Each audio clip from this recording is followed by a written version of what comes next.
This is Daddy Show. Step off.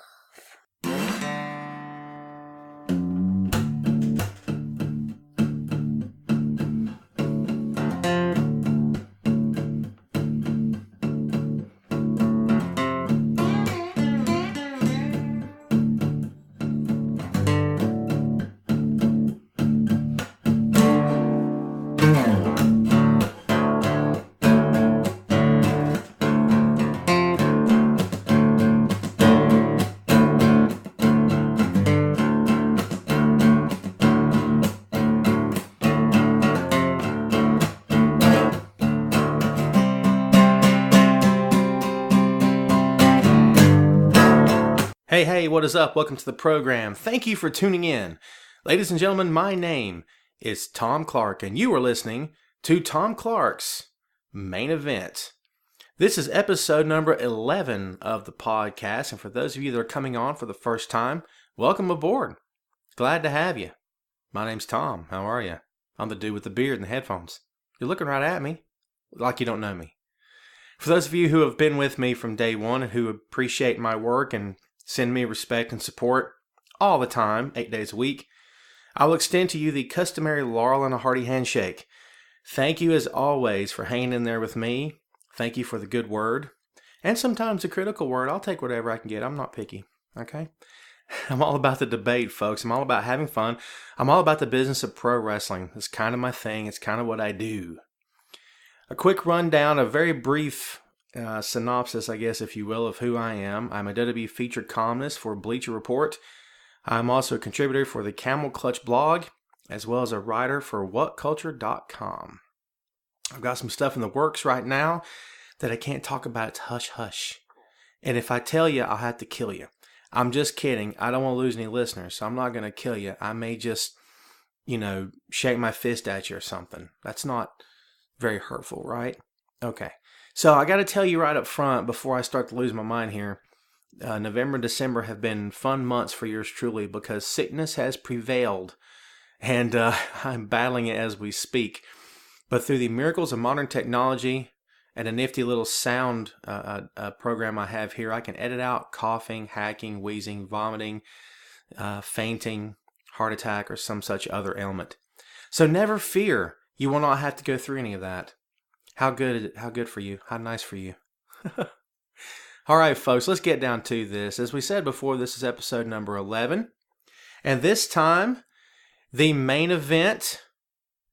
Well, you read the title. Why don't you tell me what it is? I always got to tell you. Sorry to be so combative. Again, I'm sick. I get a pass, right? This is the biggest creative mistakes that have been made in 2014. Now, I can't swear to you that that's going to be the official title that you're looking at right now. It's going to be something close to it. What I'm doing here, folks, is something a little bit different. I've done it a couple of times before and not really talked about it all that much. This is actually based around a column, slideshow, if you will, that I wrote for What Culture. And the idea is just sort of to pair the two up and turn the column into an audio event, as it were. So that's what I'm doing right now. Hope you like it. Again, as always, give me some feedback when this thing's, all said and done. I'm not going to tell you where to reach me now because I want you to listen, okay? I want you to listen because I want to inform, educate, entertain, enlighten. That's my job. That's what I do, all right? Please, Mark Henry, don't hurt me.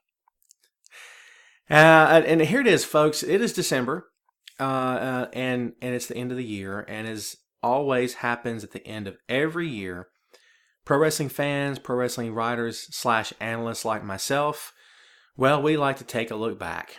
It's sort of our thing. It's sort of what we go for. It's something that's just inevitable. This time of year, really starting in late November, early December, you're always going to see the slideshows, the 10 worst, the 10 best, the 10 greatest, the 10 this, that, and the other of 2014. Yours truly is right along with everyone else. Yes, I'm one of the herd when it comes to this. I do have responsibilities as a writer, okay? And one of the things that I attempt to do is sort of throw my 2 cents worth in on any various number of topics. And this is one of them. So let's look back, folks, and trust me, it's not all going to be negative. Don't be like that. No middle fingers here. Come on now. Be nice. Be nice, all right? Doesn't have to be that way, all right? Seriously. But here we go, folks. 2014. As we said, it's almost over. Almost in the books. That means another 12 months of entertainment from WWE has come and gone. The pro wrestling behemoth began the year with the rise of Daniel Bryan and his path to the WWE World Heavyweight Championship, and it ended 2014 with no indication of when or if he'll even be back in the ring. I'm going to let you take that and digest it for a few moments. It's got to be the saddest story of 2014. Don't cry for Daniel, okay? Because the guy had a great first half. His heart's still in it. He's rehabbing. He's wanting to come back. He's got a pretty good life. He's not asking for sympathy. For me as a fan and as a writer, someone who really enjoyed writing about him because it was very easy to write about Daniel, I hate to see this kind of thing happen to one of the good guys. And he's one of the good guys. Trust me, okay? So, again, very sorry to see it happen. I really want to see him back in the ring. Is it going to happen? I really hope so. When's it going to happen? I have no clue. That depends on any number of factors, any number of people you want to believe or not believe, dirt sheets, the rumor mills, whatever it is that's going on, that's churning out there, gossip left and right. You know what? Take it, run with it, go with God. Okay? I'm only going to be happy when I hear it from Daniel's mouth himself. Hey, I'm back. Okay? That's when I'll be happy. But think about that. I'm just going to go push that to the side. We can get into that stuff later. Just think about that. Also, 2014 began with CM Punk, who was still turning in excellent work as one of WWE's top guys. Looked like he was perhaps headed to a program with Triple H, maybe even culminating at WrestleMania 30. We end 2014. CM Punk is long gone. He's signed a contract with UFC. My. Isn't that something? John Cena started 2014 off as the face of the company, the top guy, the head cheese, the big dog, the big kahuna. How many more do you want of this? Can I stop? I got a bunch, but I'd rather keep going. Are we good? Yeah? Okay. And guess what? He ended 2014 exactly the same way. Nothing's changed. So yes, folks, the more things change, the more they do indeed stay the same. But there is a new vibe happening in WWE. If you've been following NXT, you know exactly what I'm talking about. NXT R Evolution, which aired on the WWE Network on December 11th, changed the minds of a lot of fans out there who perhaps didn't absorb the NXT product. They weren't very familiar with it. They didn't really watch it on a regular basis. A lot of those folks are probably changing their tunes as we speak. NXT turned a lot of heads. The men and women in that little brand down in Florida, they tore the house down. Finn Balor, Kevin Owens made his debut. Hideo Itami was in action. Sami Zayn versus Adrian Neville for the NXT Championship. If you've not seen it and you have the network, go watch it. You will thank me later. Okay? But what's NXT done? It's caused the main roster to attempt to up its game. All right? So while the year seemed to be in focus for fans, and they took some very surprising twists along the way with Bryan and Punk and Roman getting hurt, the rise of Dean Ambrose, now things seem to be heading in another new direction altogether. Okay? But, you know, as we said before, there's good and bad, positive, negative, and I hate to be that guy. Maybe at some point I'll do the 10 best of 2014. Well, I always got to be such a negative Nancy over here. Is that me? Is that who I am? You guys know me, right? You love me. I mean, come on, look at me. What's not to love? But you know me, right? Yeah, I'm not always like cold and bitter and dejected all the time. Right? Good. Thank you for that. Thank you for your encouragement and your support. I appreciate it. So, having said all that, let's get into just how bad the WWE creative screw things up in 2014. Okay, here we go, folks. Number 10, starting off our countdown, the mishandling of the Bellas feud. Okay, this is going to be a little tough for me because I hate this one. I really hate this one. I am so over Nikki and Brie Bella. I could care less what happens to these two. These two could come out on live television, and they could eat a Buick in the ring piece by piece. I could care less. I don't know where that came from, but I could care less. There's nothing about these two that's entertaining to me anymore. There's nothing about these two that's even slightly, no redeeming quality whatsoever. I've had it. I got to be honest with you. Is it their fault? No, it's really not. It's creative, okay? Because creative dropped the ball with the Bella Twins. As we all know, Nikki and Brie were virtually inseparable from the moment they debuted in the company. They were basically just two supermodels that were used for FaceTime Remember when Raw had the regular run of guest hosts? They were always arm in arm with the guy, escorting him down the ramp, hanging out with him backstage. A lot of very subtle implications going on there. I'm not going to get into it here. What am I, sexist? Me? Nah, come on now. You know me better than that. Remember, you love me, right? And then they transitioned from all of that to being personalities and then to being actual workers in the ring. And since they returned to the company, they have practically taken over. Not practically. They have taken over the Divas division, man. They run the show. Okay? But all that came to an end back in August of 2014 when Nikki betrayed Brie at SummerSlam. Cracking after years of supposed torture at Brie's hands, Nikki declared her independence from her sister. And despite Jerry Lawler's best efforts to reunite them on Monday Night Raw, Nikki and Brie came to blows as it was time to play the feud. So, we all know what happened, right? They had the scuffle in the ring. Nikki was really nasty to her sister. And what does she say? She uttered the now infamous, "I wish you had died in the womb." That's big stuff, man. Maybe the most quotable line of 2014. Is there another one? There's probably some, but I'm saying for me, that's one of the most quotable lines of 2014. One of the most memorable lines of the entire 12-month calendar year. Seriously. Okay? And look at the fight that ensued after that happened. The way she grabbed Brie by the hair and tossed her down on the mat. That spot, go back and watch it sometime. It doesn't get enough credit, not the amount of credit that it deserves. Was Nikki a little phony, a little plastic? And double entendre that meaning. Go take from it what you will. Was she a little phony? Yeah, a little bit. Brie was much better in that role, in that spot. But at the same time, I really think that whole moment in the ring doesn't get the credit that it deserves. It really did set the tone for what I thought, for a lot of people, a lot of fans out there thought was going to be one hellacious feud, right? This is going to be something big. This is going to be sister versus sister, man. Hatfield and McCoy. I mean, you know what I'm saying? This is going to be the Civil War all over again. Civil War of WWE. This is what it's going to be. Family versus family. One family torn apart. How many more stupid cliches do you want here? I got a bunch of them. Some fit, some don't, but you get the point. Nikki versus Brie. It was going to be big time stuff. Throw the championship in. Don't throw it in. Who cares? It was going to be major. Guess what? Never happened. Never happened. Not only did it not happen, it became a farce within 24 hours. Do you want to know why? Because within a day, within 2 days, within 3 days of that spot happening on Raw, they're both on Twitter. They're both sharing the same account still. They're both tweeting. Brie's on Instagram, posting pictures of herself and her husband Daniel. Everyone's happy. They're smiling. They're talking to fans. Thank you. We love you guys so much. Oh my God. Oh my God. They ruined it. So in that way, I will blame the Bellas. They ruined it. They had no interest in keeping up with the perception of reality that goes along with the pro wrestling storyline. They weren't living the role.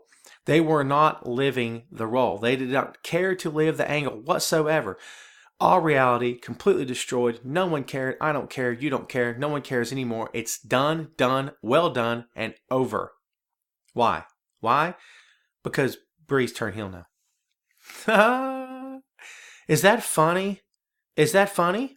Yeah, it's pretty funny. I can't, you know what? If I don't laugh, I'll cry.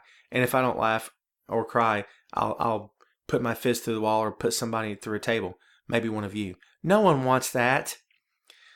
I mean, think about this, folks. They're both on the same page. All the animosity is gone. All the hate has disappeared. And no matter how hot the feud could have been, the truth is, it was all for nothing. The Bellas have inexplicably mended their fences, and now fans are left wondering what happened. I'll tell you what happened. WWE Creative happened.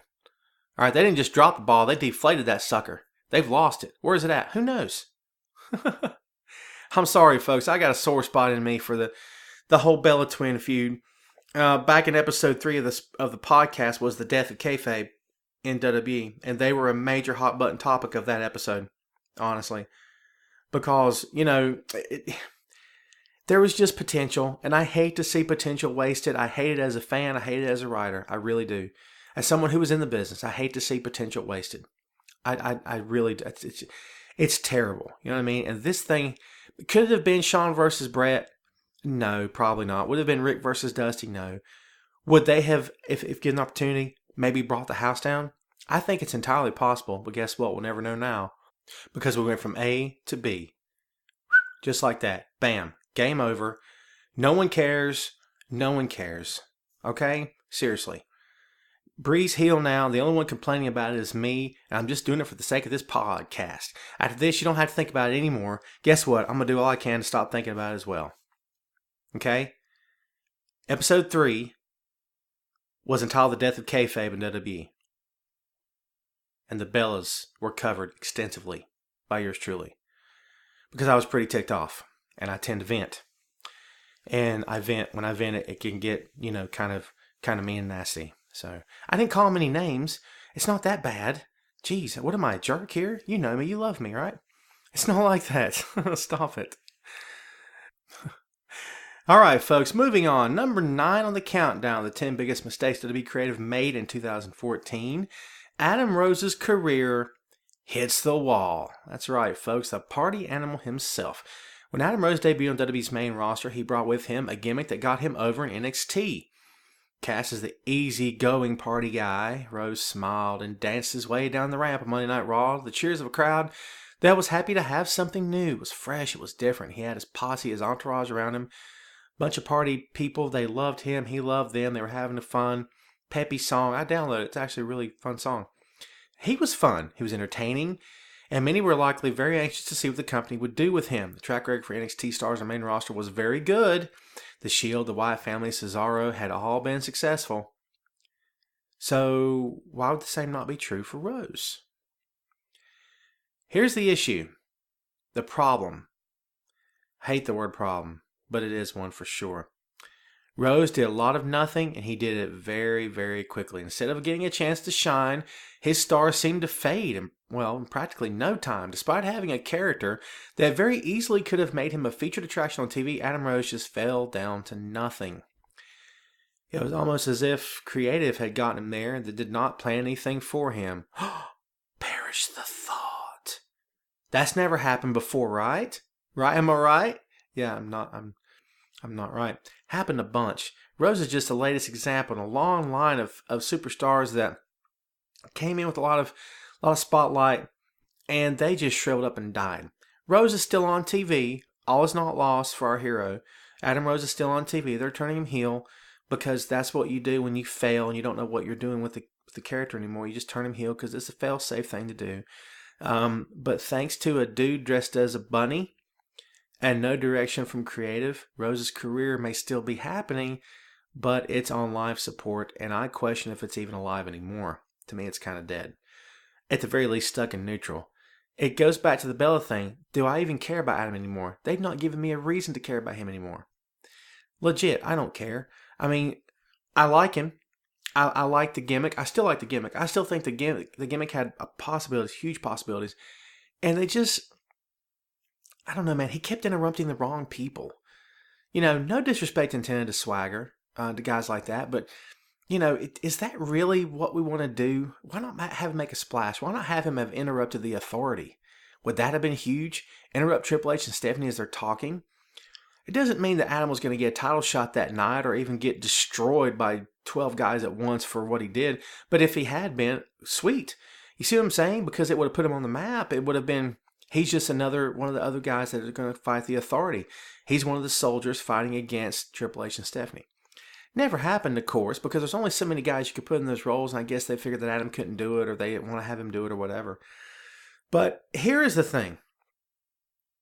And again, folks, don't get me wrong here. I like Adam a lot, and I still think that he could have done something very big. I don't know about World Heavyweight Championship big, but big enough for him to be a very strong mid-carder. But anytime you have a gimmick that's untested on the main roster, in front of the Raw and SmackDown crowds, there is a tendency by WWE Creative to pull their hand back really, really quick. Like touching a hot stove, pull it back, jerk it back. Ow! You know what I mean? Because there's no patience there. There's no willingness to let the thing ride out. It just about has to be a bona fide guaranteed hit like the Shield was in order for them to stay the course. They don't like to stay the course too very long. They believe that fan interest will wane eventually, and very quickly, I might add. In my opinion, they've never given fans enough credit. Had they stayed the course with Adam Rose, who knows where we could be right now. Again, no one mentioned World Heavyweight Champion. A very solid mid-carder? Absolutely. Now, I don't even know what to describe Adam Rose as. I have no clue. I don't even want to try. In fact, I'm going to move on. Number 8 on the countdown. Stephanie McMahon reveals Daniel Bryan's secret. Oh, you know what this is, right? Huh? This is what we in the business like to call nonsense. All right? This was pretty pathetic. This whole thing was part of the storyline which Stephanie was trying to ruin Brie Bella. That's basically what it all comes from.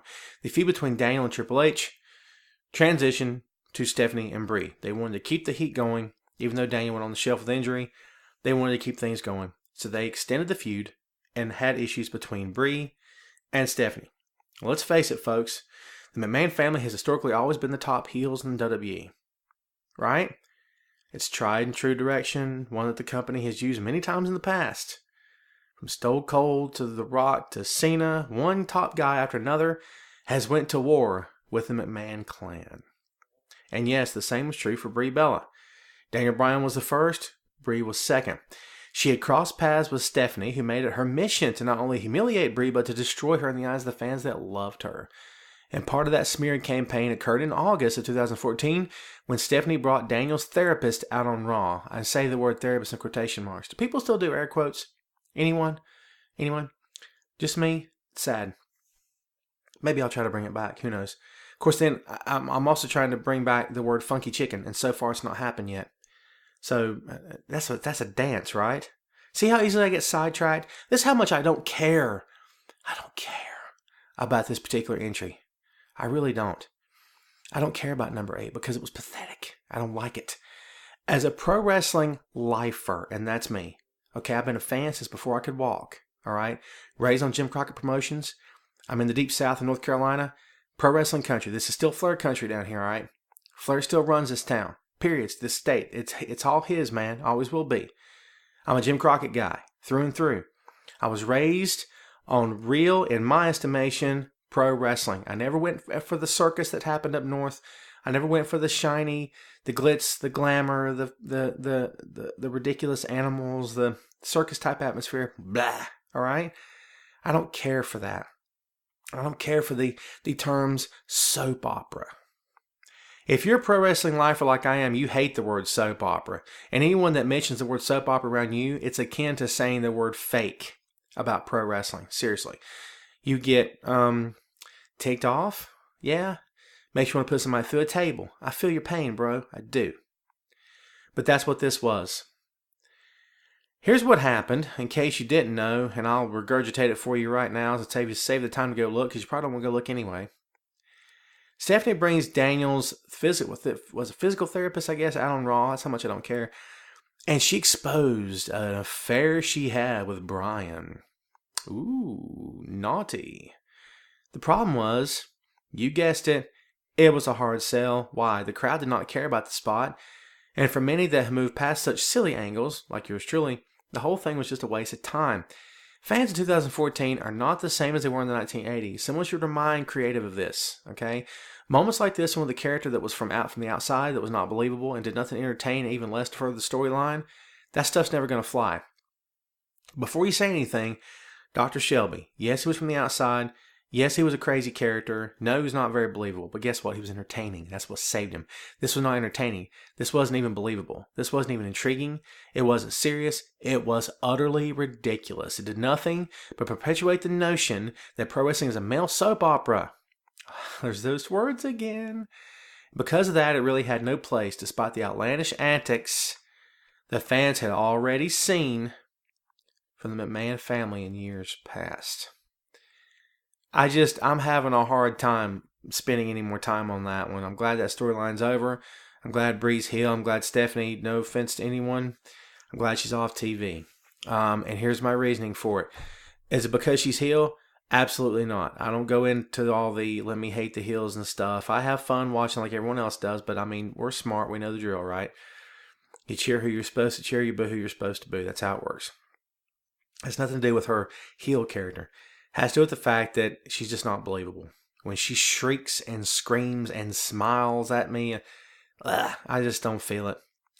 I don't feel it. I have a hard enough time feeling it from her old man, from Vince. I feel it more from Triple H than I do any of the three of them because he's more believable in that role. He knows how to work a crowd. Those two know how to work a crowd from an outsider's perspective. Triple H is a wrestler. See what I'm saying? To me, there's a difference. So yeah, I'm not missing Stephanie on TV. I'm sure not missing the feud that she had with Brie Bella. Glad it's over. If you're following along online on my spiffy little What Culture page, then you know we're going up to number 7 now. Number 7 is one we all know and hate. That's right, folks. It's the return of the anonymous Raw General Manager.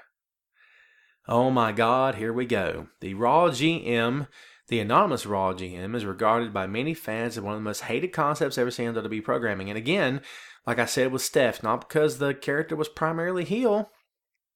Nope, not at all. It's because it never made, say along with me, it never made sense. Okay? Never made sense. It was ridiculous on the face of it. I mean, here you have this invisible character. We never saw him. Wasn't he exposed as Hornswoggle? I mean, come on, guys. Didn't we already wrap this thing up at one point? Thankfully, we wrapped this thing up.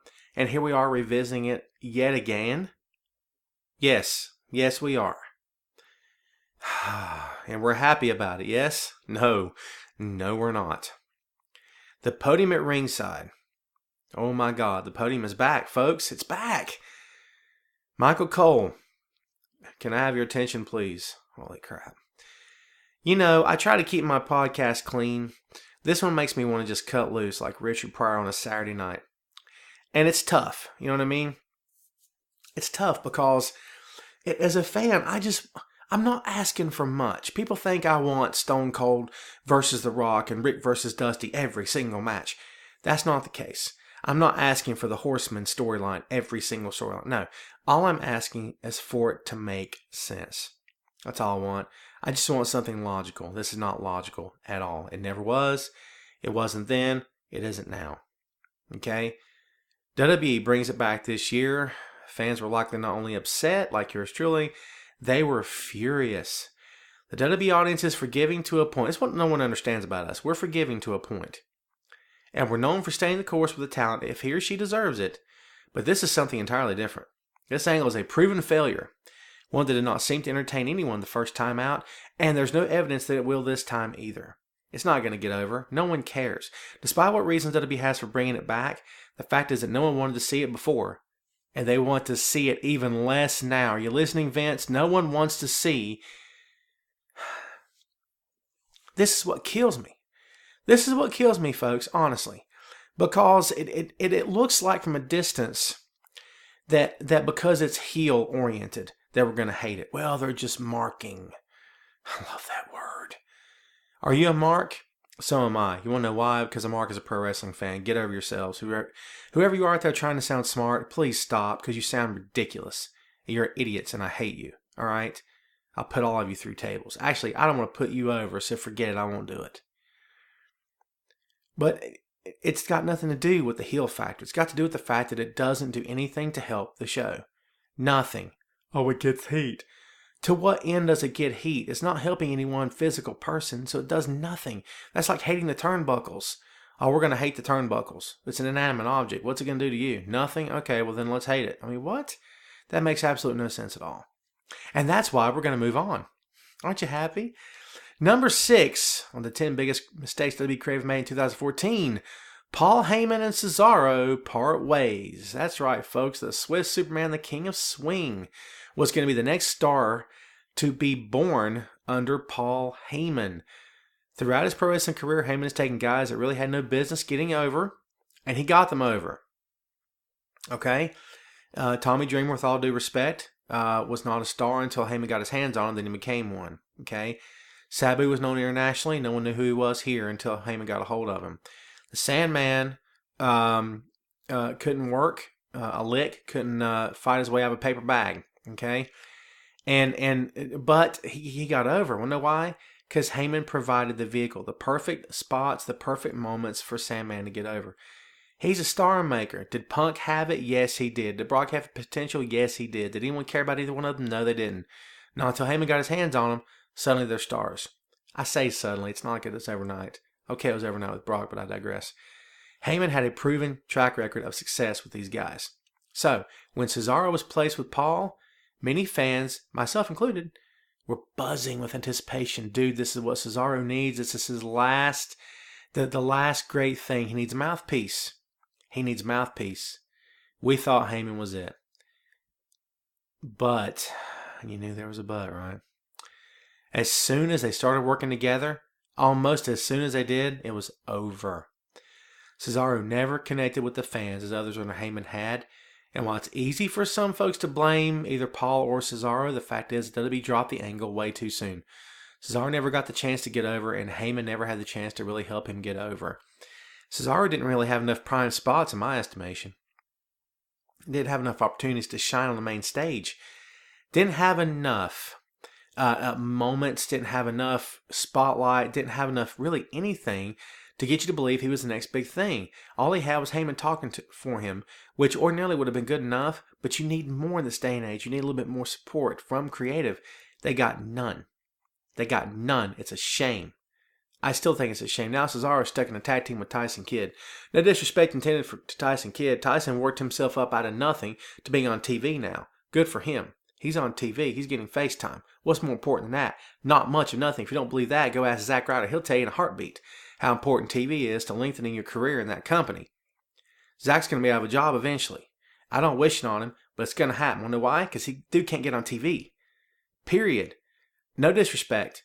I love me some Zack Ryder. Another guy that should have had opportunities more than what he had. Okay? And for creative to stick with him, they never did. Just like they're not sticking, or they didn't stick with Heyman and Cesaro. Now we're going to see Cesaro paired up with Kidd. In my opinion, a tag team that's basically going to go nowhere. But with any luck, both guys are going to make the best of it, and they're going to make you care about them either way. And hopefully he'll come out of this for the better. I hope so. I just hate that the pairing of him and Heyman dissolved as quickly as it did. Such a shame. Number 5 on the list. Here we go, folks. It's your boy, John Cena, squashes Bray Wyatt on Raw. Squash, you know what that word means, right? Squash may not be a big enough word. Crush, destroy, annihilate, assassinate, exterminate, devastate. Oh my God. Again, how much time you got, man? How much time you got? I mean, there's a million different adjectives to use to describe what happened to Bray Wyatt on that edition of Monday Night Raw when John Cena squashed him. August 25th, 2014. John Cena, apparently trying to make a statement to Brock Lesnar because Brock destroyed him at SummerSlam, decided to take out his frustration and make that statement on, you guessed it, Bray Wyatt. Bray, classified as wrong place, wrong time, couldn't get a bit of offense in. If he couldn't do it. If he had been driving a Mack truck full speed at John would have kicked out at 2. That's how big it was. And John would have destroyed the truck in the process. Bray couldn't get a swing in. Go back and watch the match. He could barely got any offense. It was like watching Goldberg in WCW. When the other guy could barely get in a couple of punches to make Goldberg shake his head and shake it off and then jump back up, hit the spear, and it's over. Yeah, kind of the same thing. Bray got nothing in this match. Now, people look at this and they say, Tom, why is this so high on the countdown? Because to me, it's very egregious.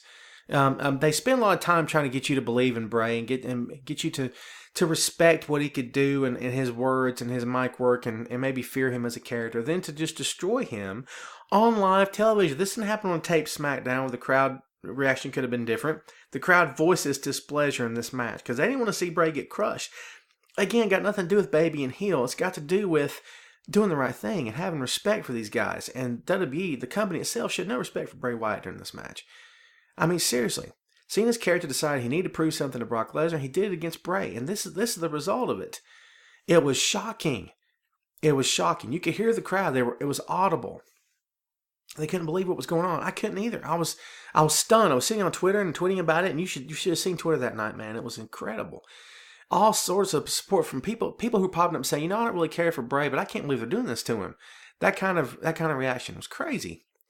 He dominated Wyatt, again, to the point the crowd began voicing its disapproval. In one match, all the work that they had done for Bray Wyatt went down to the toilet, okay? Because a viable future main event star was reduced to nothing more than an underneath guy for the face of the company. Now, has Bray recovered? Okay, sure. Was this the end of the world? No. Will fans ever forget it? No. Seriously, because it's just more proof of how far WWE Creative will go to keep Cena looking good, even if that means making poor decisions along the way. Again, sad. Number 4 on the countdown.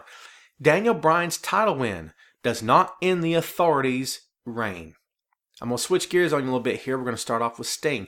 When Sting, that's right, don't shake your heads. This is good. Trust me, it'll make sense in a minute. When Sting debuted the Survivor Series in 2014, huge moment. Holy cow, huge, right? Maybe that'll be on the next podcast. Again, give me some credit here, folks. I see good stuff too. Come on.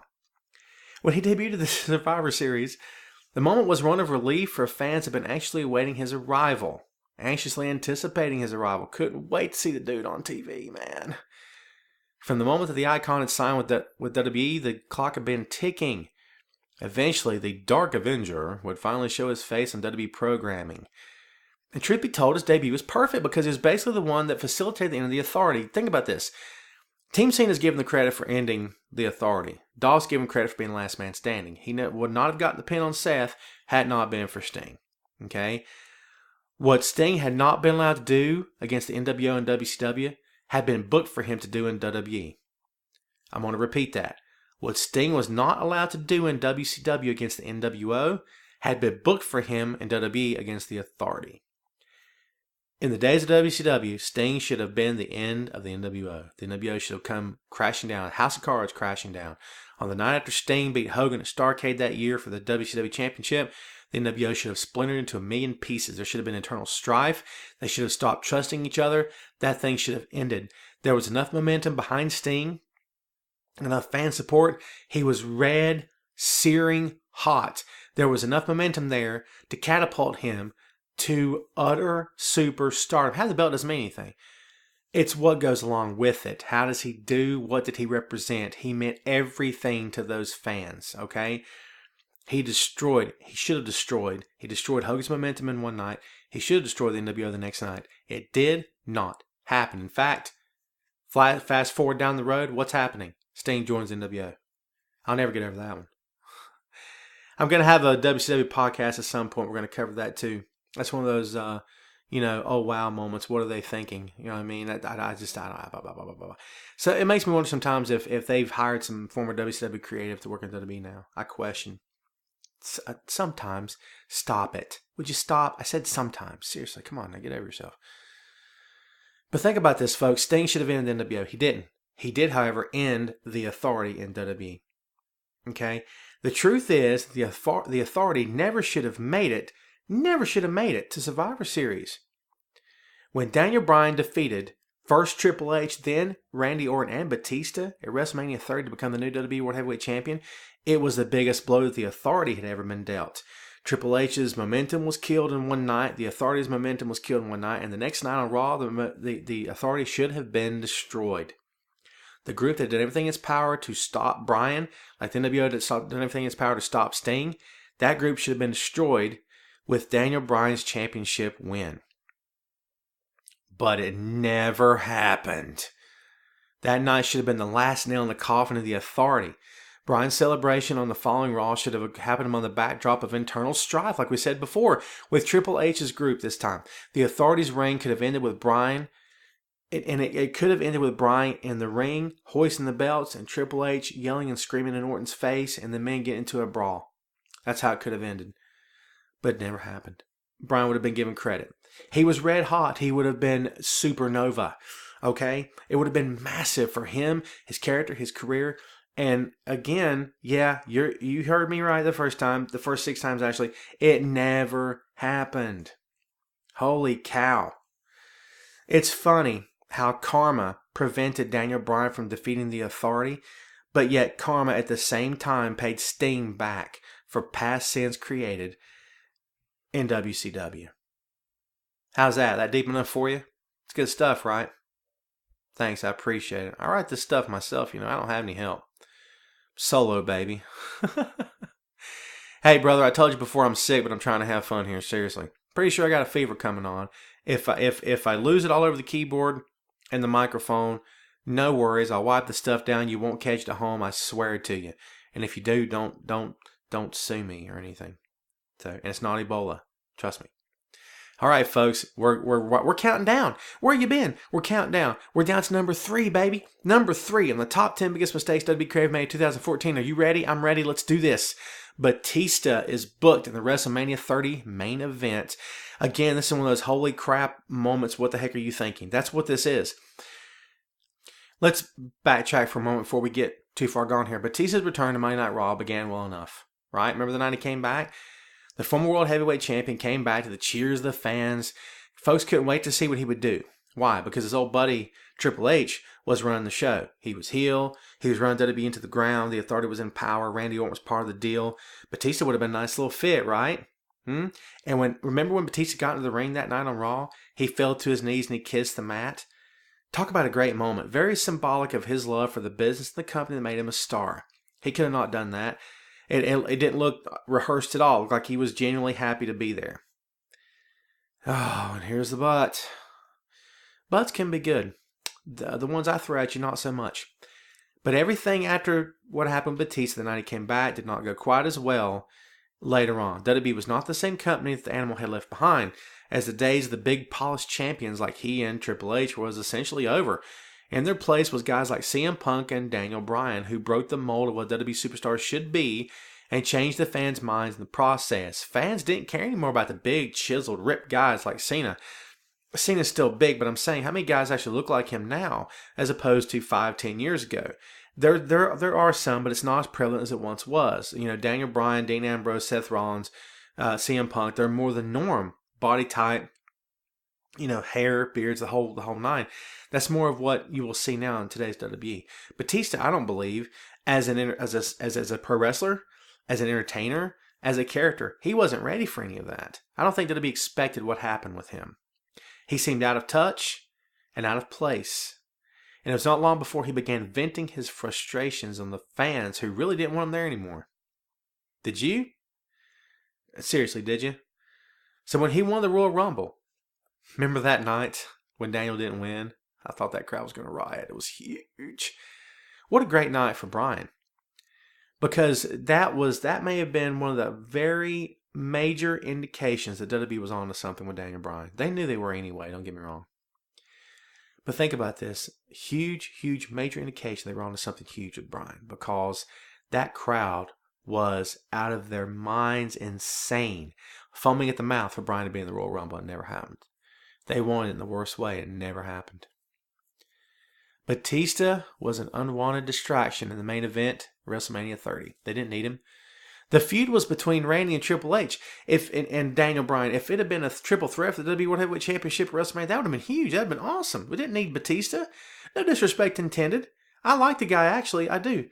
I just think it was a bad spot for him. I don't think he should have been there in the main event. That's just me talking. There was enough heat there for the 3 aforementioned guys to justify them being in the main event. Didn't need the Animal whatsoever. Bryan could have overcome the odds. Everything could have been great and dandy like it was at WrestleMania anyway. Batista's presence there just was not needed. Okay? It was a very weak creative move. And it was a weak creative move versus being an entertaining and intriguing plot twist, which is very much was not. Okay, folks, we have 2 left. You can probably guess what they are. Perhaps your 1 and 2 are different than mine, but here's number 2. The Undertaker loses at WrestleMania 30. Now, there are many events that fans believed would one day occur in WWE. Bruno Sammartino's Hall of Fame induction, Sting's debut are just 2 of the big ones, followed closely by Randy Savage being honored in the Hall of Fame himself one day. Fans knew that anything was possible in WWE, as that company always says, because one by one, the last remaining wish list items were being fulfilled before our very eyes. Things happening we never thought we'd see. But The Undertaker losing to Brock Lesnar was not on the wish list. Anyone that's ever followed WWE knows that Taker's streak was the most important one in company history. It represented a lifetime of hard work and dedication, a whole career of dedication and loyalty to that company, to the industry as well. The dead man was a top draw, and he proved it every year when he came back and helped that company make more money by being on the card at WrestleMania. Okay? He walked out as a winner every time. Why? Because it's best for business. And all of that came to an end in 2014 as Vince McMahon supposedly was the one who decided that the time was right to pull the trigger on the most celebrated streak of all time. The Undertaker was laid to rest by a superstar that was less than part-time, one that had always carried with him the perception of being in pro wrestling for the money, not for the love of the game. That about sum it up for you? Because that's about what it does for me. Brock, in my opinion, had no business beating beating the Undertaker. No business. And are they going to do something with it? Are they going to make, something good out of it? Possibly, but I don't know what it could be that would. I'm interested to see what will happen next time we see Undertaker on television. What kind of reaction is he going to get? You know what I mean? Because during some of those moments with Triple H during the last Outlaw storyline, the crowd was losing just at least a little bit, man. The crowd was starting to turn just a little bit. They were getting tired of it.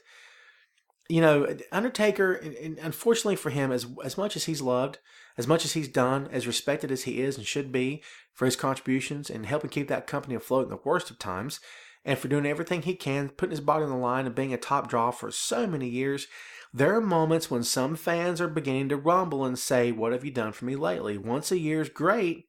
Is it good enough?" That's what some fans say, right? I'm trying to give you both sides. In my opinion, what I've seen and read, the majority of fans did not care to see him lose at WrestleMania. Okay? Even those that don't really care for him maybe all that much or maybe have lost interest in him, didn't think he should have lost at WrestleMania. And think about this. If Taker was meant to lose, why would it not be against a star on the rise? Roman Reigns and Dean Ambrose would have topped that short list. I mean, right? Each man would have surely done a fine job against the dead man. The fact is this. 2014, without Sting in the picture, because that changes things. 2014 was the year that should have seen Undertaker pin Lesnar and then ride off into the sunset. The last great challenge has been beaten. It's sayonara sucker. I'm out of here. Sting comes in the picture. It's a different game, I'm saying. If he's not there, this is what should have happened. Because despite what he does now, like we just said, what's going to happen next time he's on TV? Despite what happens, that loss will forever haunt him and the fans. I got one for you. What if they throw him out on TV for WrestleMania 31, anticipating the storyline, whether it's against Bray Wyatt, rumoredly, or Sting, as it should be, and the crowd turns on him? Think about that. What if the crowd turns on him? Now, I don't mean, if Taker wins, we riot. Don't get me wrong. I'm not saying that, but I'm saying, what if he comes out and they're like, I don't really care. Damaging, devastating for his character. WWE does not want that guy to go out with his head down. They don't. They want him to go out with a win, on top of the world, looking great. It's going to happen? Hope so. Does it need to happen? Absolutely. And yes, it better happen. Maybe WWE needs to quit while it's ahead. One more match, in my opinion. And let's wind this thing down. It should be Sting and Taker at WrestleMania 31. And mad love, mad respect for Bray Wyatt. It should not be Bray and Taker. You want to put those two guys against each other? Fine. Don't do it at WrestleMania. Do it early or do it after, maybe even on Raw. Like one big last TV draw for Undertaker. Can you imagine that? Massive, massive. But not at WrestleMania. That match belongs to Undertaker and Sting. Okay? But again, creative. Do you classify Vince McMahon as creative? Well, it's his company. Right? I mean, he calls the shots. He's the one. He claims he's the one to pull the trigger on it. Was it a mistake? In my opinion, it is. Now, folks, here we go. Number one. The one you've been waiting for. The one you've been heavily anticipating, foaming at the mouth for. Here it is, folks. The number one biggest mistake that WWE Creative made in 2014. Brock Lesnar wins the WWE World Heavyweight Championship. Now, can we say this much? 2014 was the year of the beast. Brock Lesnar not only pinned The Undertaker at WrestleMania and ended the Dead Man's Undefeated streak, he also destroyed John Cena and became the new WWE World Heavyweight Champion at SummerSlam. The man that many believed would solely be used to sell the big events only had beaten the company's biggest icon and then took out the top guy to become the top guy himself. Right? On paper, it's perfect. Here's the problem. It didn't quite work out that way. Lesnar's stunning victories did not put him at the top of the food chain in terms of performing in the ring. In fact, he wasn't even seen on WWE programming again for nearly 4 months after his last title defense against Cena Night of Champions. 4 months. months. Notice I didn't say 28 days because the 30-day rule dictates that if you haven't defended the championship, you lose it. Did it happen? No. Why? Because WWE doesn't really care that much for tradition in some aspects. They just kind of threw that rule out the window. Seriously. That rule was gone. That rule was gone when Dean Ambrose had the United States Championship. Let's not forget about that one, man. I was one of the guys raising his hands. I was one of the old school guys in the back of the class raising his hand. Excuse me, teacher, what about the 30-day rule? You know what they said? You shut up. Talk to me about that. It's the same thing. 4 months. Can I say it again? 4 months. And Brock Lesnar is still your reigning and defending WWE World Heavyweight Champion, despite not having defended the title but one time. Yes. Now he's going to go face John Cena again. This time at the Royal Rumble in a match that no one cares about. The championship belt is not the same as it was before. Can we agree on that? Mostly because fans haven't seen it enough to even care about it anymore. The title that meant so much to the company and to its audience is now nothing more than a symbol of the money Lesnar's paid for those very rare times he actually works a match. And many believe, myself included, that this is all leading to Roman Reigns beating Brock at WrestleMania 31 in 2015. The truth is that keeping that belt warm around his waist is a mistake. WWE needs his champion, and so do the fans. Should it be Brock? I'm okay with it as long as he wrestles. He doesn't wrestle. I'm not okay with it. I'm just old school, man. No disrespect intended. And also, it took Paul Heyman off TV. Let's think about that.